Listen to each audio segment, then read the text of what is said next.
I am so glad that you could join me by the fire here today. I wanted to show you some National Geographic magazines that I got from the antique store. This one says 1963. And this one says 1968. Okay, let's start with the older one, shall we?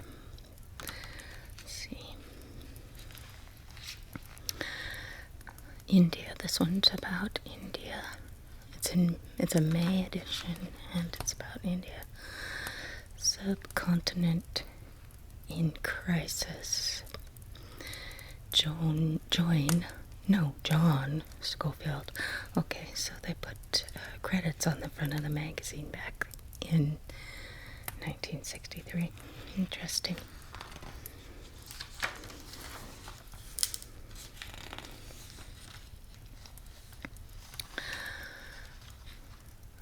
An advertisement, which 505 times the 505.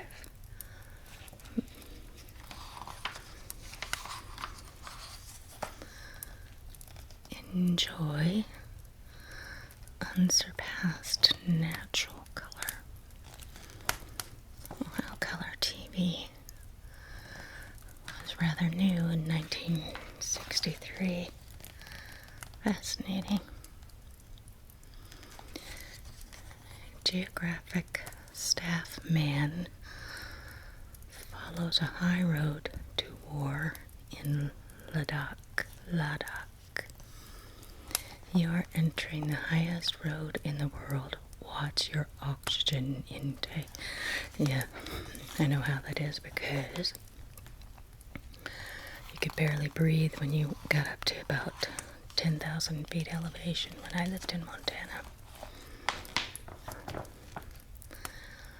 Prop repairs on ordinary inboards are a damp nuisance. I get it. Okay. How to catch a thunderbird. Let's see.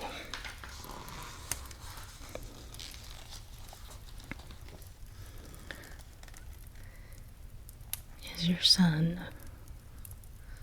the once over lightly type of toothbrusher? Whatever his type, he'll brush his teeth better with Broxident. Oh my gosh, that looks like Rock Hudson. High tea on the Dead Sea. My father went to the Dead Sea once. It says Israel Government Tourist Office.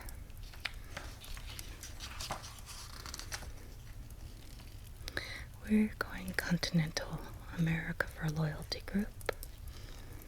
Sports sedan.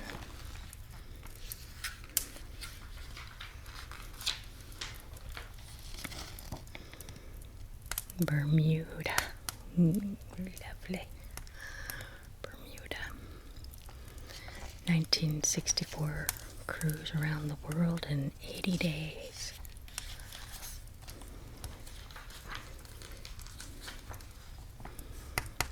Why you should give Accutron instead of a watch. Accutron is a watch. Still sounds clever, nevertheless. Okay. Let's see here. Crements. Guess that's a jewelry line.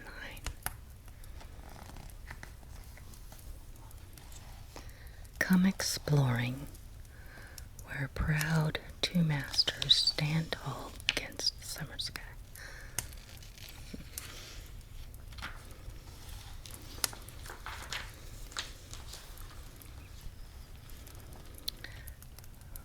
Leisure bound, new 10-power telescope.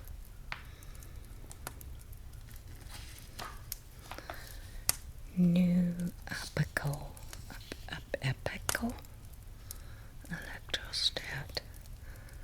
Copies everything.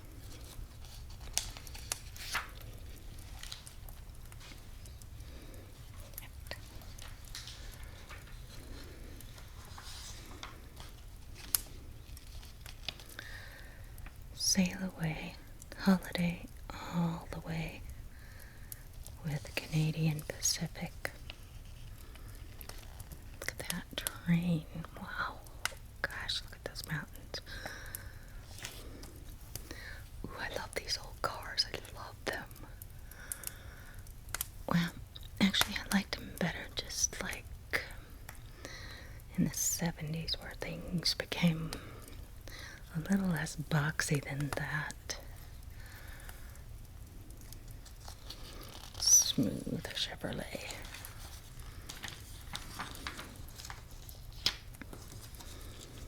Cape Cod. How will you benefit from space exploration in the next 10 years? Okay, see, so that was in 1963, so we had already put a man on the moon, so Space Digest. Colorful 64-page space pictorial free.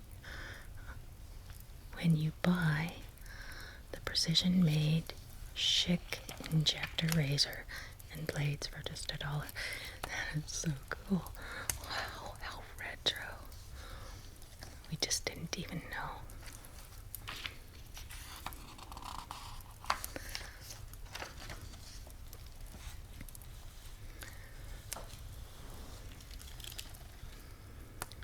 Scientific tree care at your fingertips.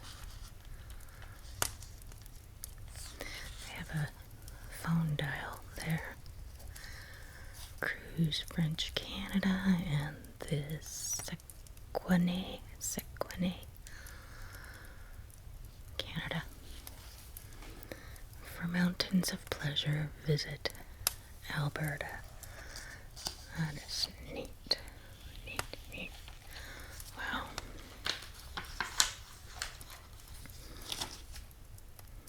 Mexico, the friendly land. Round trip insurance. It's an old Evan-Road policy. Nice boat.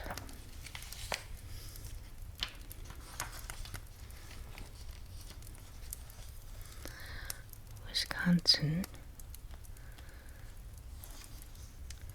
for a delightful change. Most Springfield maintenance comes in cans. Discover one of the last great adventures, a P&O Orient sea voyage to faraway places.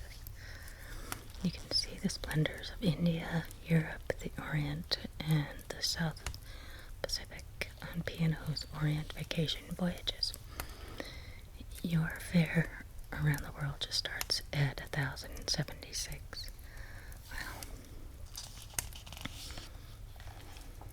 Wow.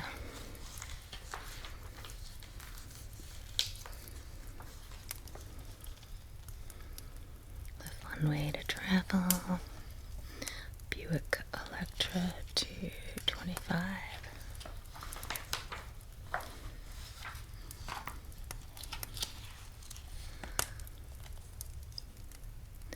Woman makes the home, we make the loan.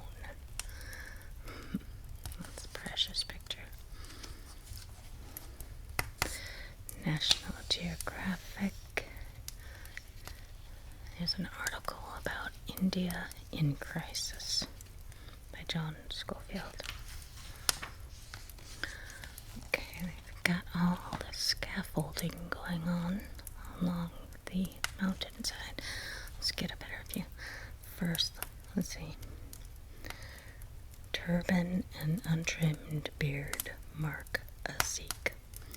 His religion, which forbids him to cut his hair, began in the 15th century as a reformation of Hinduism.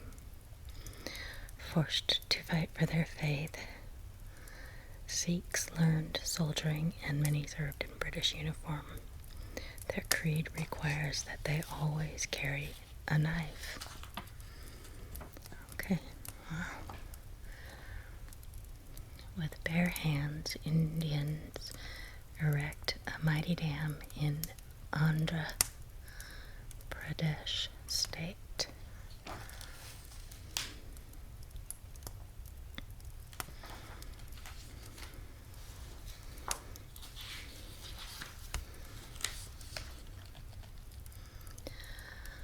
Traffic clogs Chandni Chowk, Old Delhi's moonlight crossing.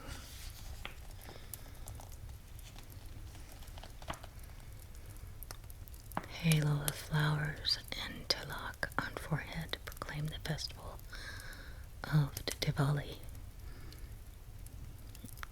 The celebrators are a well-to-do tobacco merchant and his daughter.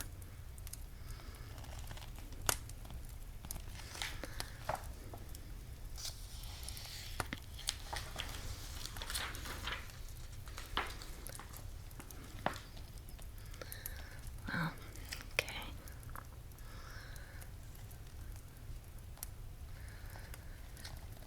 Thousands in New Delhi cheer parading Shakwana, India's GIs.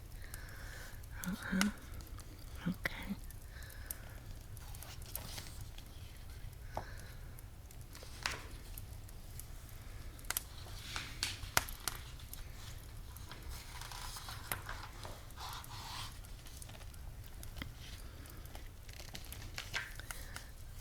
Rice grains carry sister's blessing.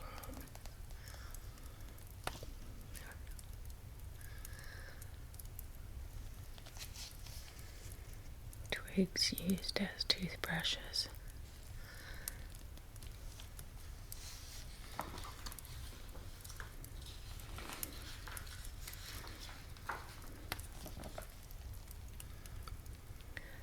$40,000 pairs of hands build a dam. Okay, let's read what this says here. Bangled and jeweled beauty of Rajasthan puts on her finery for a festival. Gold ring adorns a nostril. A fine chain anchors it to an ear. Recently, many Indian women donated jewelry and gold to support their country's fight against communist Chinese invaders. Wow. History is an astounding thing, isn't it? Not that history isn't being made right now as we speak. Everywhere in the world. Rajasthanis make merry at the Pushkar fair.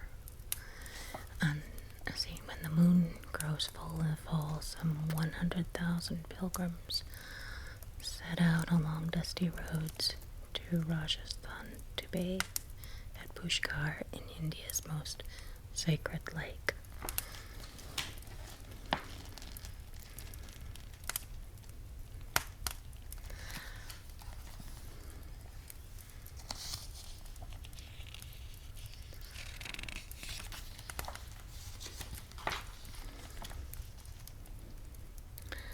Cattle and camels camp with their masters on barren hills rimming Pushkar Lake. Pushkar. Am I saying that right? Pushkar. Pushkar. Wow.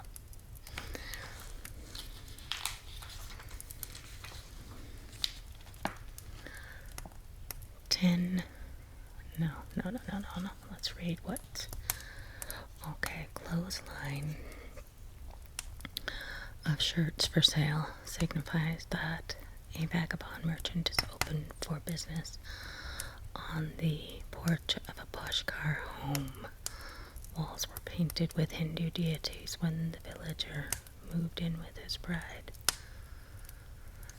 And it says 10 squirming riders cling to a camel, but they are too few to win a prize. I guess there was a contest of sorts.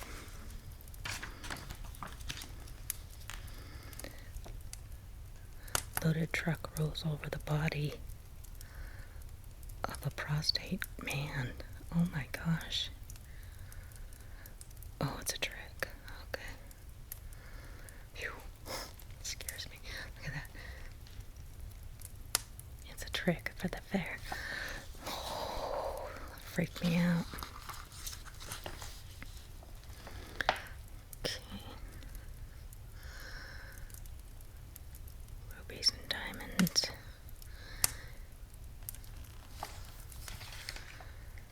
Stone lattice work of Jaipur's palace. Jaipur's. Look at that. That's just amazing. Incredible. Hoods spread 5-foot cobras away with a Jaipur snake charmer to keep his hands in line for a strike. Oh gosh, look at that. That is too scary.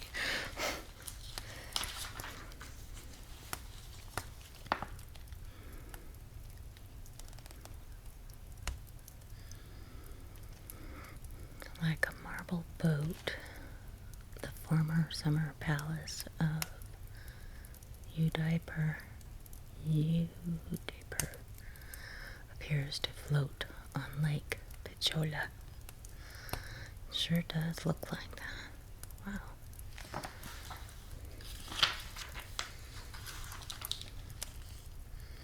Candles outline balconies in Delhi during the Gay Diwali festival. They mean happy, not gay. Okay. Red dye weighed by a vendor will color water splashed on New Delhi celebrators. Okay, so they paint their skin with red. Wow. Huge mustachioed heads will top 80-foot wood and paper effigies of Ravana.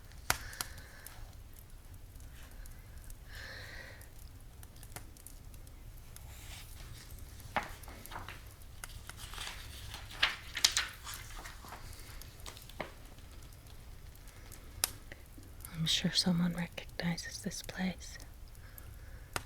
I have never seen it before. I'm sure it says on the previous page, Melody in Marble, the Taj Mahal. Oh, well, duh, okay. Monument to Love, the Taj Mahal. Silly me. I have seen it before, of course. Gold envelopes, swaying dancers on a brocade shawl made in Banaras.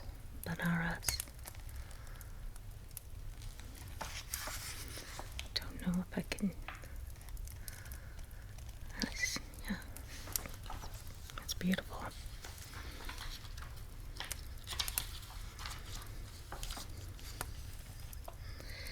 Hindu pilgrims wash away their sins in the Ganges River at Banaras.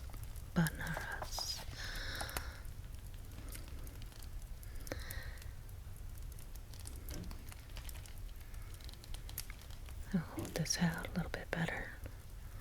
Hold this out a little bit better so you can see that.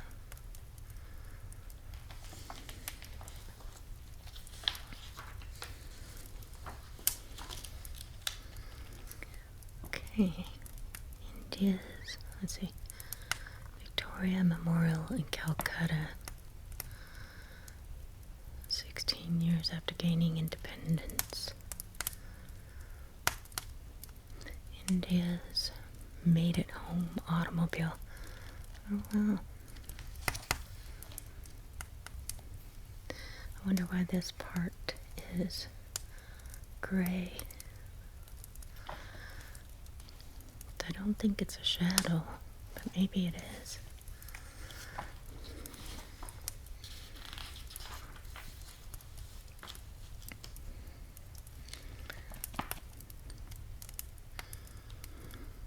Commuters swarm across Howrah Bridge, spanning the silt-clogged Hooghly River. I wonder why all the people are on the bridge.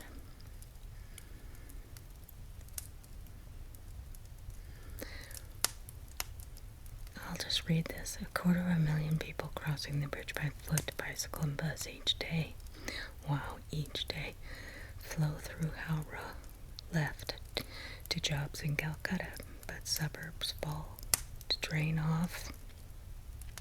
fail to drain off Calcutta's excess of population. Uncounted thousands, such as these bathers, sleep in the streets and grub out their lives on a pittance. The Hooghly, which makes inland Calcutta a port, poses problems as well. Monsoon floods sweep mud into its bed faster than dredges can suck it out. Okay, well, the idea is that in 1963, India was in big financial trouble, is what I'm understanding here. Which I didn't know about because I was not the kind of person to follow news stories. And let's see, in 1963, I was 2 years old. But I'll tell you what, I didn't pay attention in history class either. Okay, blocks of offices and apartments attest the building boom in Bombay.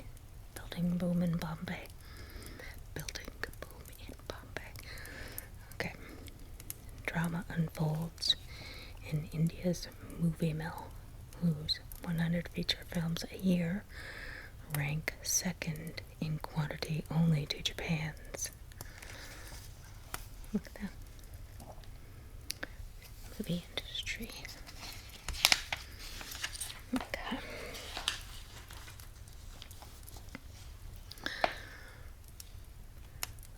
Like a mirage in the sky, Himalayan peaks float above Darjeeling, which warily surveys Tibet, Nepal, Sikkim, and Bhutan. Wow, what an amazing mountain range.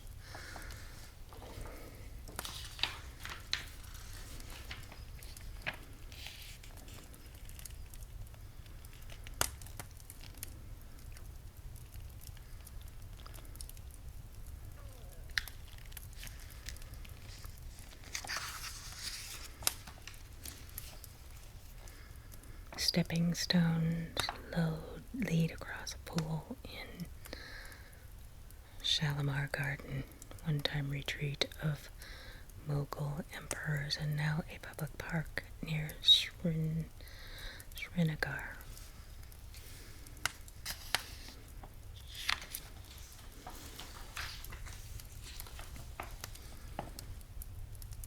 India presents a sample of its 440 million faces.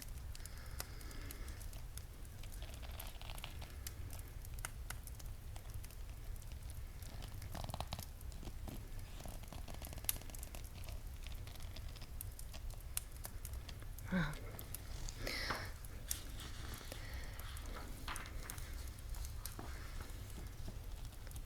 Here's more people and their expressions. This is awesome. I love that one.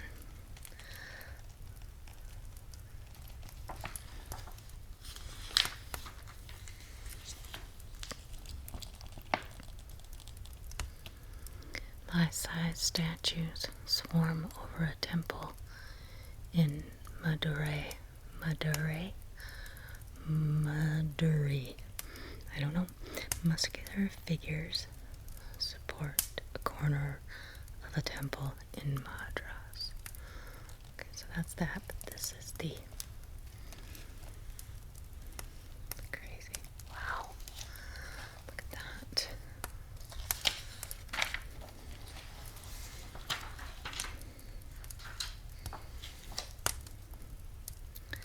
Hindu pilgrim offers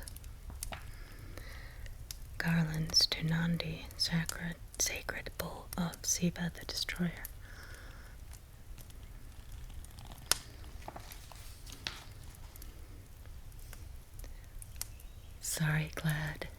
Sari-clad technician efficiently assembles a telephone at a factory in Bangalore.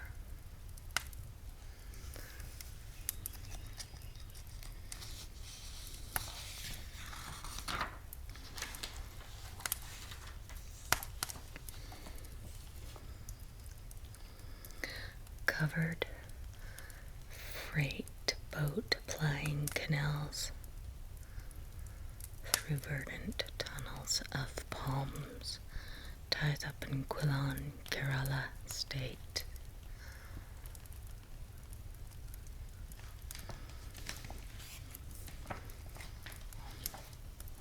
Young fisherman welcomes a visiting photographer.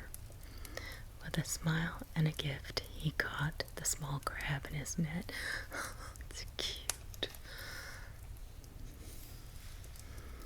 Balancing on a crude log raft, fishermen dare the surf near Madras. Before approaching shore, they lowered their tiny lateen sail.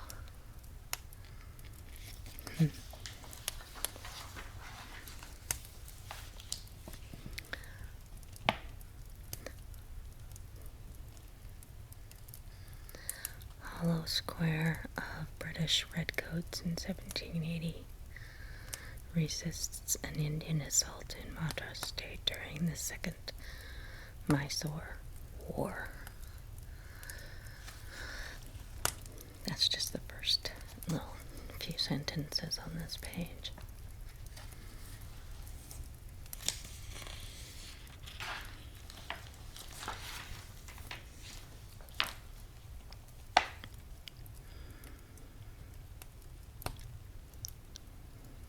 Let's see if we can get this picture a little bit more visual here.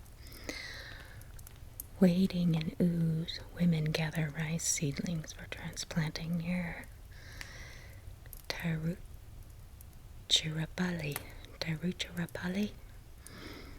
Madras state. Rice short, India eats more than she grows, even though she plants a third of the world's rice acreage. The subcontinent raises some 4,000 varieties. Wow. That's something. That is amazing. That was 1963. Itinerant blacksmith in Madras fits 2 shoes on each cloven hoof of a working bullock.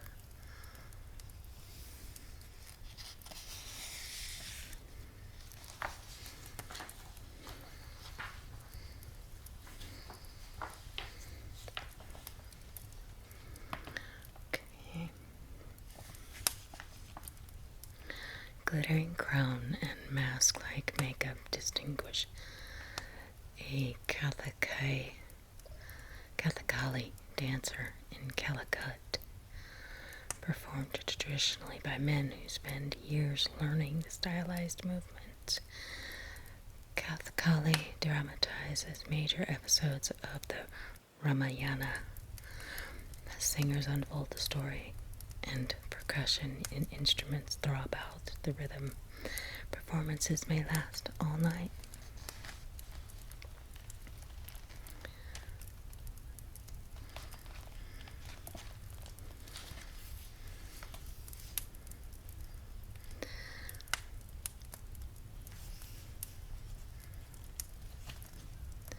makeup man devotes hours to painting a Kali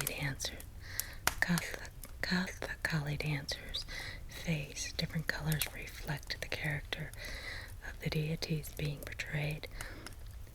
Dancers often redden their eyes by placing eggplant seeds under the lids. Gosh. That's some serious dedication to the dance and the tradition. Surf pounds Cape Comorin, southernmost tip of India. Hindus take ritual baths in waters sanctified by ashes of Mahatma Gandhi.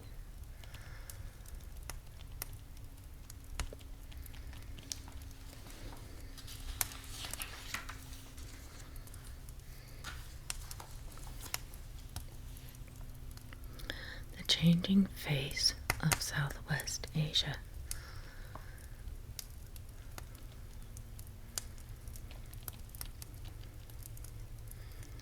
Old names vanish, new names appear. Vietnam, Cambodia, Laos replace Indochina, and war splits Vietnam into communist North and pro-West South. Nationalists oust the Dutch and create Indonesia.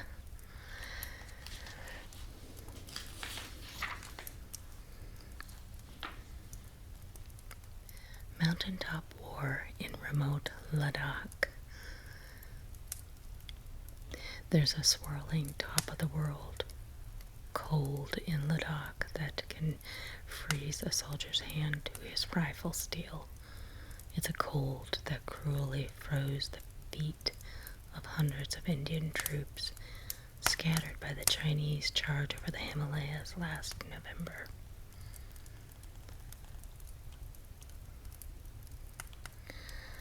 Guarding a Himalayan pass in snow-scoured Ladakh, Sikh sentries brace below zero cold and chilling winds in their 3-mile-high outpost. Wow. Goodness.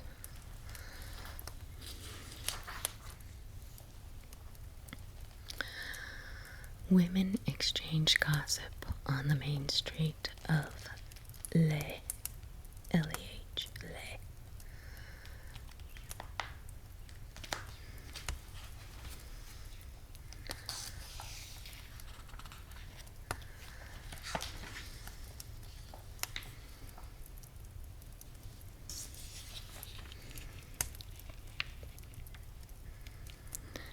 Nine-story palace and Lamaist temple crown the crags above Ladakh's capital.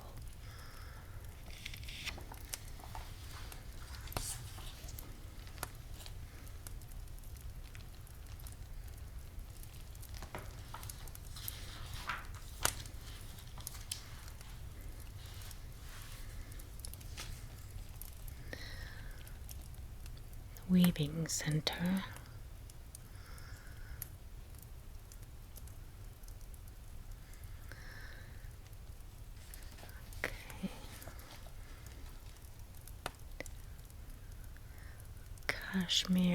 Kashmir, Ladakh. Gritty face of an Indian Jeep driver attests the Sahara-like dust storms that plague troops on the Ladakh front.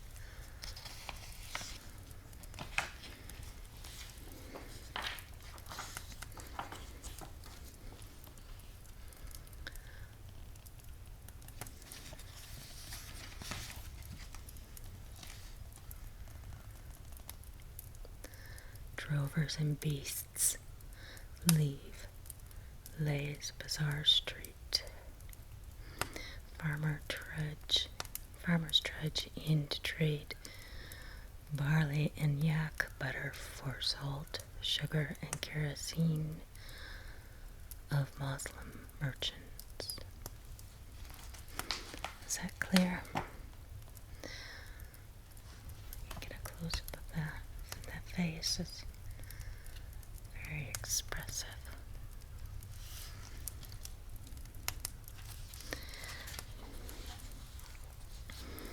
It feels like a lot of expressions of suffering.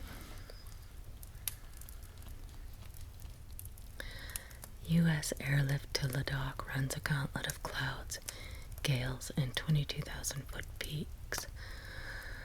Flown by Air Force crews, 12 Hercules C-130s ferried Indian soldiers and supplies when winter closed India's only road into Ladakh.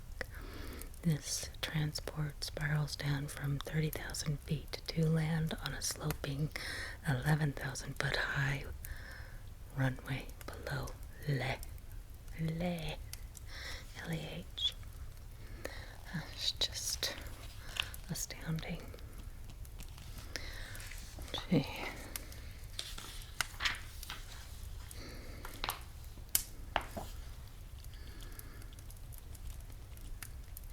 Lantern light reveals llamas guiding the photographer through the treasure rooms of Patuk Monastery, Ladakh, headquarters of the Yellow Hat Order of Lamas.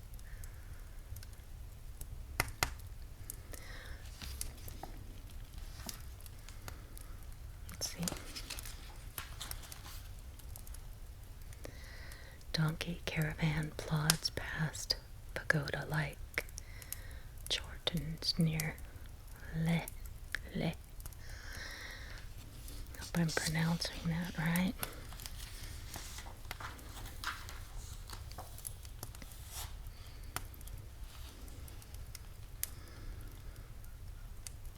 Kushal airstrip becomes a no-man's land, separating Indian troops entrenched in bunkers from Chinese in the distant hills. Shellfire last fall closed the strip, one of the world's highest at 14,235 feet. Wow, it'd be hard to breathe up there.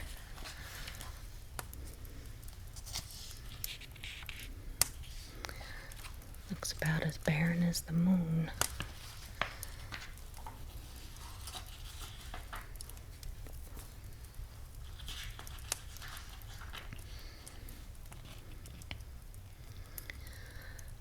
Bactrian camels haul sacks of salt and millet out of Leh toward Karo village in the Indus Valley.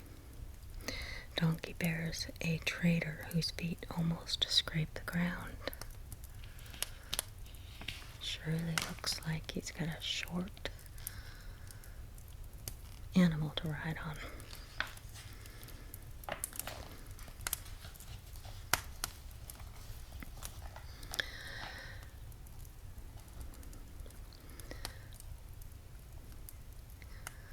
Combating the chill of winter in Leh,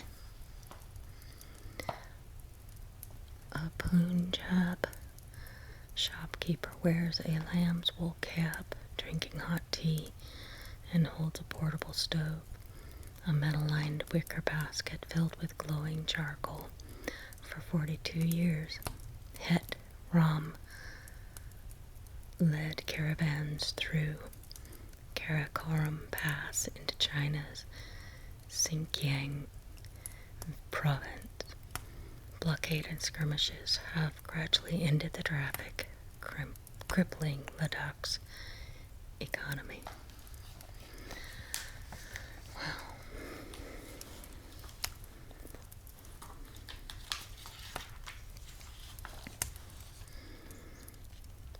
Smiling face of a village girl in Kira attests the cheerful temperament of the impoverished Ladakhis. Black lamb's wool earmuffs stick out like wings from her turquoise-studded parak. Baby brother wears a helmet-like cap of wool.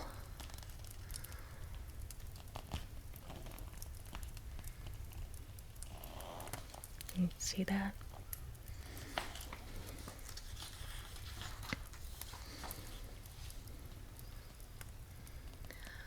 Each stone atop a mile-long wall near Leh offers a non-stop prayer. Let's see.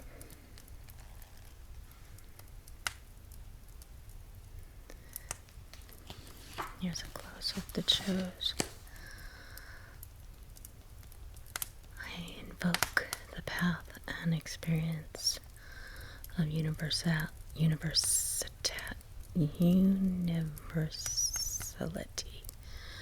Universality. Wow, that is a hard word to say. So that the jewel-line luminosity of my immortal mind be enfolded within the depths of the lotus center of awakened consciousness, and I be wafted by ecstasy of breaking through all bonds and horizons. Interesting. The rocks all have a prayer on it. Mount Rainier, testing ground for Everest. Okay, now we're back into America here. Been to Mount Rainier in the state of Washington.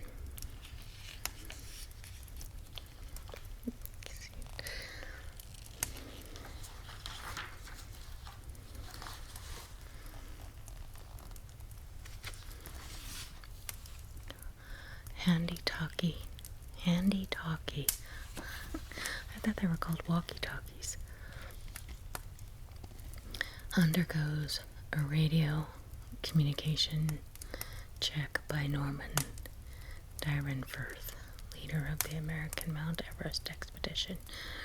Rainier offered the near Himalayan conditions needed to test men and gear for Everest. Climbing Mount Everest. Oh my gosh. No way, man. I will never. I don't even know anybody who climbs.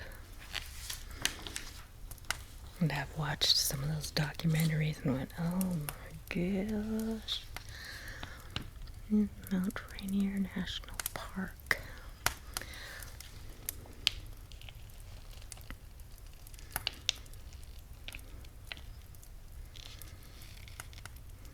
Frosty fingers of 26 glaciers, more than the total on any U.S. peak, grip the cone of Rainier. I don't even know what they said there. Didn't match the picture.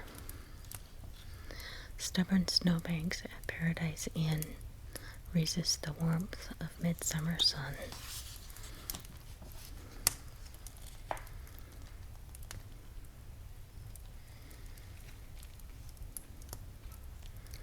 Wow, look at that. Trails lead to rugged splendor.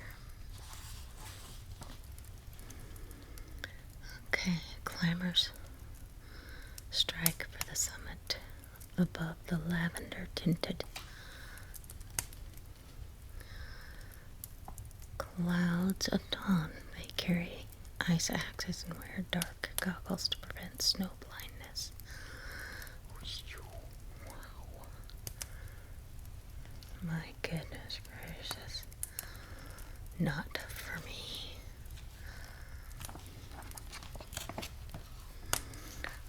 Okay. Swooping plane. Bombs. Bench lake with a silvery cloud of fingerling trout. Placid surface mirrors Mount Rainier's image. Wow, yes, it certainly does. Look at that.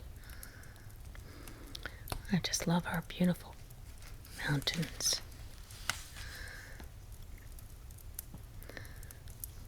Bagged in plastic for an airdrop.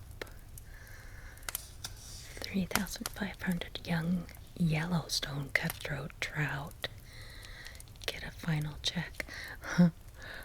So they took cutthroat trout from Yellowstone into Washington.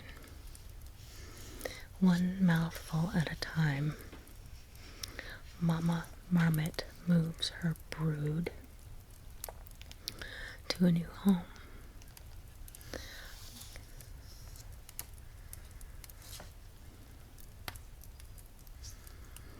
Oh, see, I couldn't hardly tell. She's got a little baby in its mouth.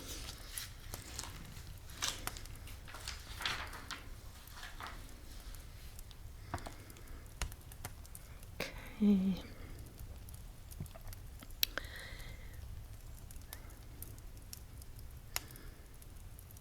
It's not saying anything about that, but oh, yeah, let's see. It just looks like a cave, I think. Let's look at this though, see?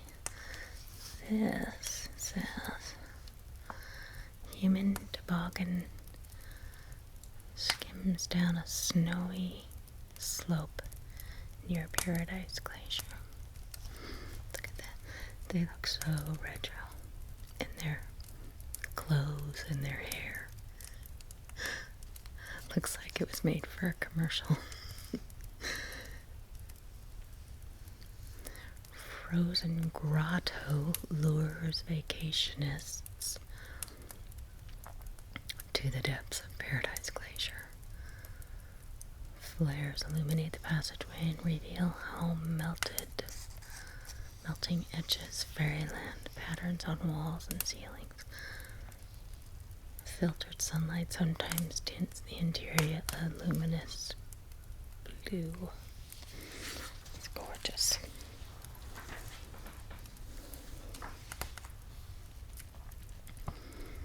Wow, I just love the mountains. And the gorgeous Mount Rainier. Let's see. Avalanche. Fawn lily. Blooms as snow melts. Sometimes it pushes its way through receding drifts. Western pasque flower. One of the buttercups.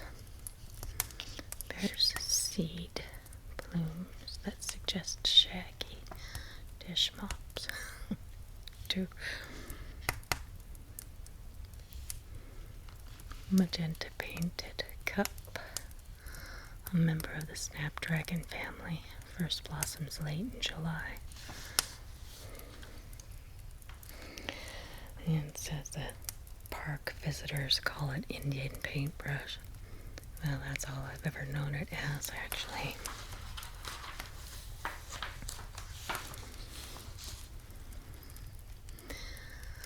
Natural bridge near the park's north boundary leads a gorge and fades into the mist. Times the salt whittled the arch from a ridge of rock. Wow. That is something else. That's amazing.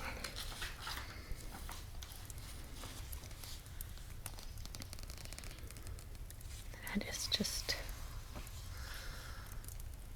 See, that's from under a visitor's bridge. What do you call, like a... Never mind.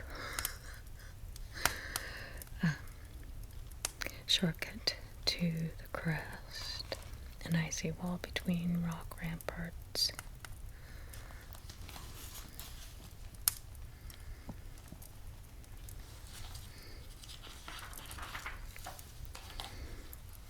Whoa, look at that. All these people. Can't imagine that many people climbing together. Okay. Crevasse becomes a classroom as student climbers learn their lessons.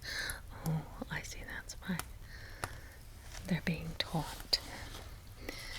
Talk about hands-on experience. Phew. Okay. Rehearsing for Everest, climbers try out a two-man assault tent. External frame eliminates pull and simplifies pitching. So they're learning how to set up a tent in the cold. Look at that.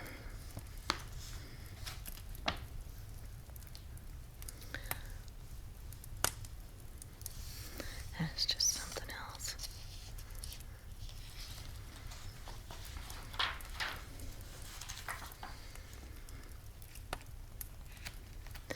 Okay, on to a new article. Our Man in Sea project. Our Man in Sea project. Okay.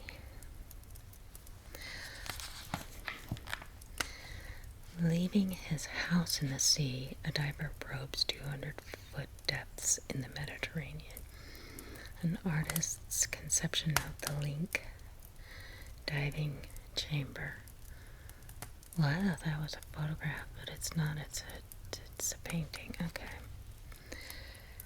And how the aluminum cylinder combines the best of two worlds, the submariners and the free divers.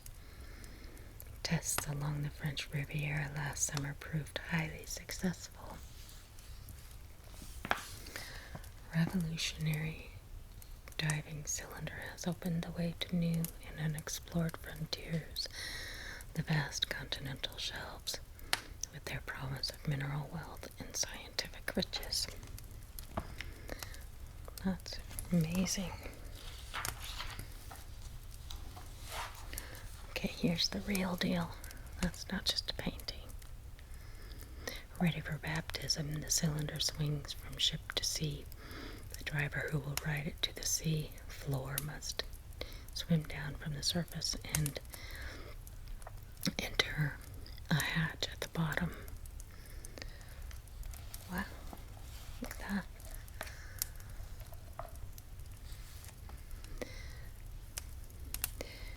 Moored off of Villefranche, sea diver cradles the link chamber on its afterdeck. World's first vessel built from the keel up from underwater archaeology. It can range 7,000 miles.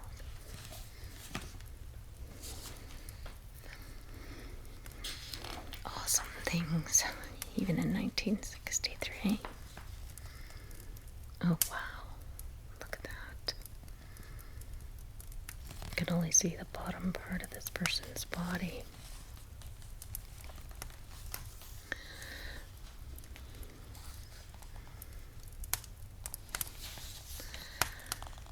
Cloud of exhaust bubbles envelops diver link, and he climbs into the newly launched chamber from below. Although 58 years old, the inventor insisted upon making the first test dives himself. I like port. One of three enables him to scan the depths. Ballast rings hold the cylinder vertical at any depth and regulate buoyancy. Wow. Look at that. 0 hour approaches for the first major test. Designer Link makes a final check of the capsule's controls. He stayed submerged 8 hours at 60 feet.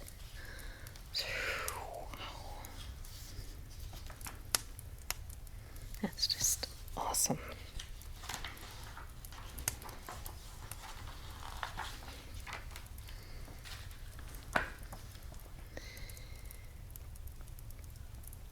Let's read this one first. It says, tension grips sea diver.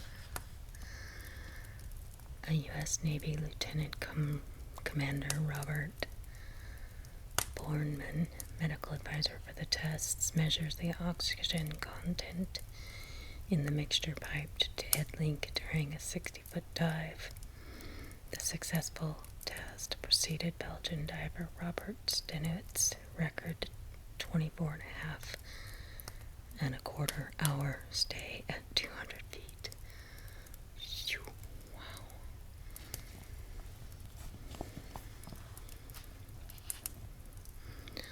Bonjour, Robert. Comment ça va? Mrs. Stenuit exchanges greetings with her husband 200 feet below sea diver. Stenuit could hear her perfectly above the intercom, but his speech sounded unintelligible, somewhat like Donald Duck's, because helium in the breathing mixture affected his voice. That's funny.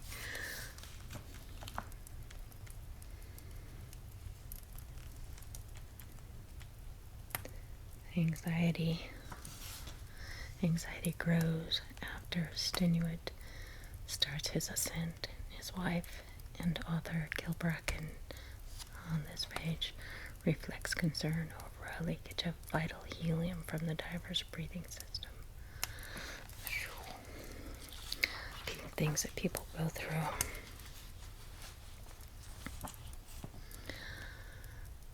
Choppy seas sink supply boat and a ton of vital helium tanks.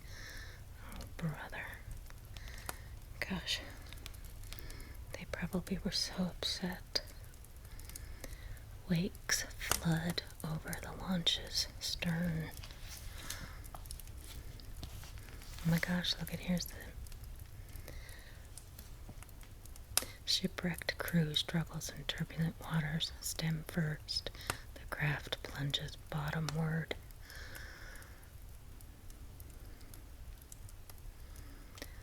Wow, waves. That's tragic.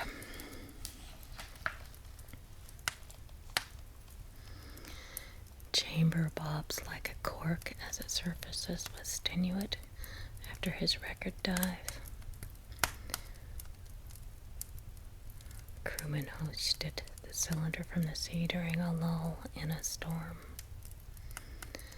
I am shaken like dice in a cup, Stenuit wrote in his log. Through the portholes I see the dark sky, then the ship, then the water, all dancing a mad ballet. No, just something.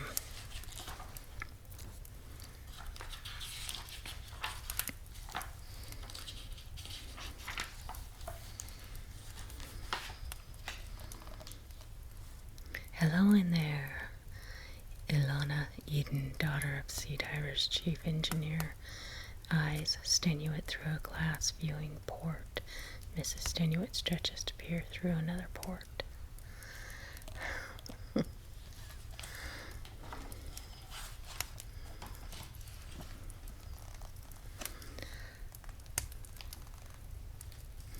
Seen through a porthole, Stenuit drinks coffee during the 58.5-hour decompression wait aboard ship.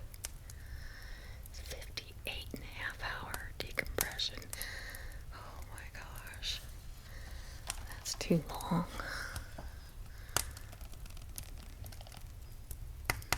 Full course dinner, Stenuit's final meal inside the chamber is passed into him.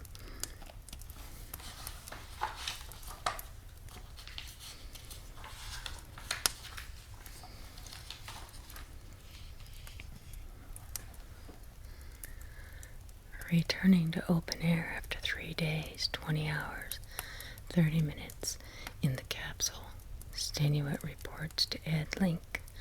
Doctors found the diver in perfect physical condition. Annie Stenuit beams her happiness. Oh my gosh, no doubt. She'd be so relieved. Oh.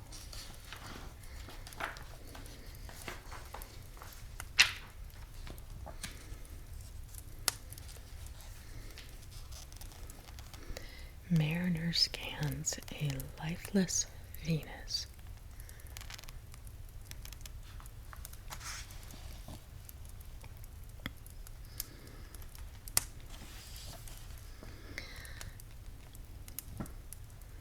Venus shows a moon-like phase as it swings between sun and earth. Sunlight tints its atmosphere in the dark side. The other picture we just saw was Dragonfly in space. Mariner 2 coasts within 21,700 miles of Venus.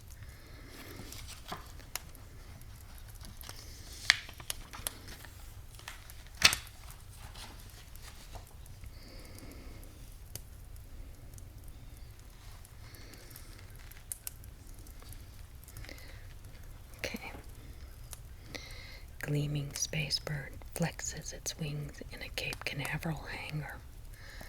Surgically garbed engineers test Mariner's solar panels, which fold tightly against the craft's frame during launch.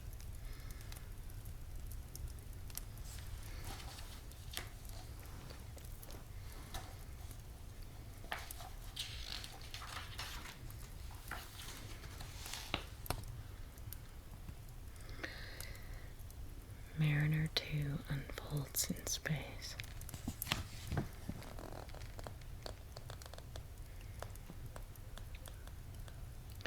These are the stages.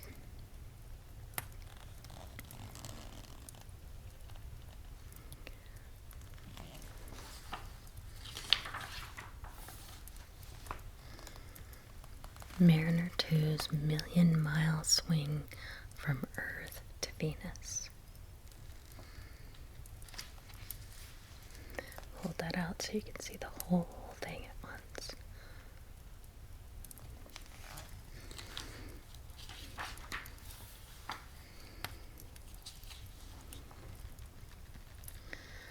Mariner pierces the planet's veil.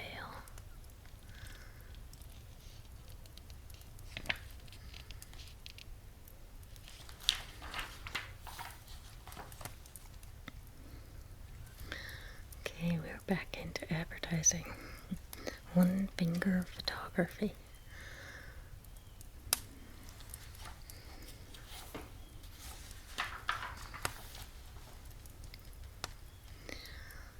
There's a car, but we're advertising Gulf. Gulf Care makes your car run better.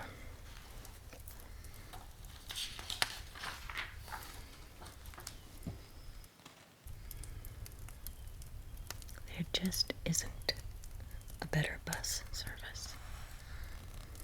And this one is no cruise experience can give you the grace and charm of the South Seas.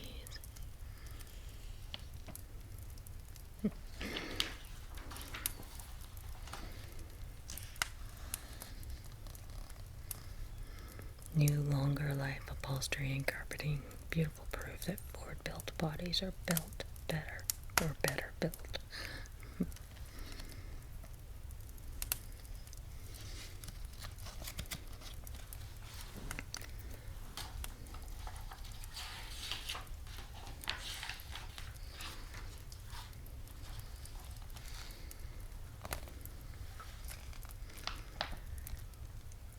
New power for space will come from America's first liquid hydrogen engine, the RL-10. Pratt & Whitney aircraft. And my father worked for a Hughes aircraft company right around this time. And he helped on the team that put the first lunar module on the moon. I was so proud of him for that. I've probably said that before.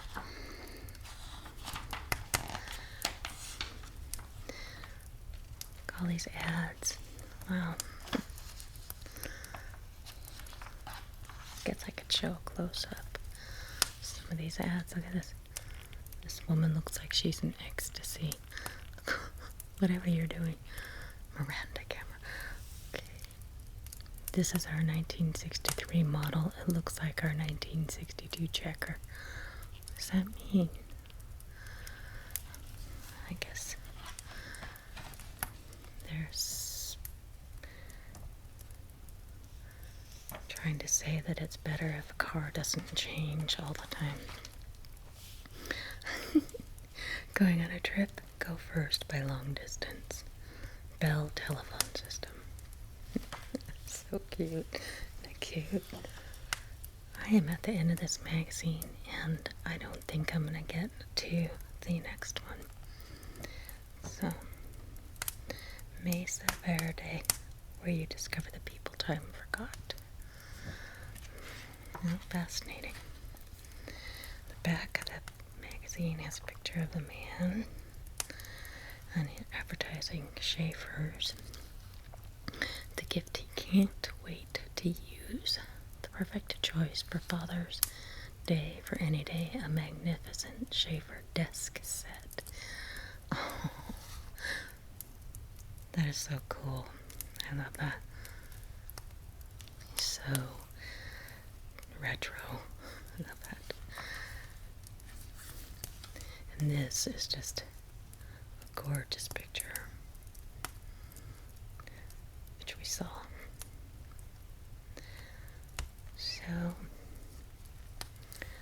thank you so much for joining me today and going through the 1963 National Geographic. I wish we had had more time to do another one, but that's it. You guys have a wonderful evening, and I'll see you in the next video.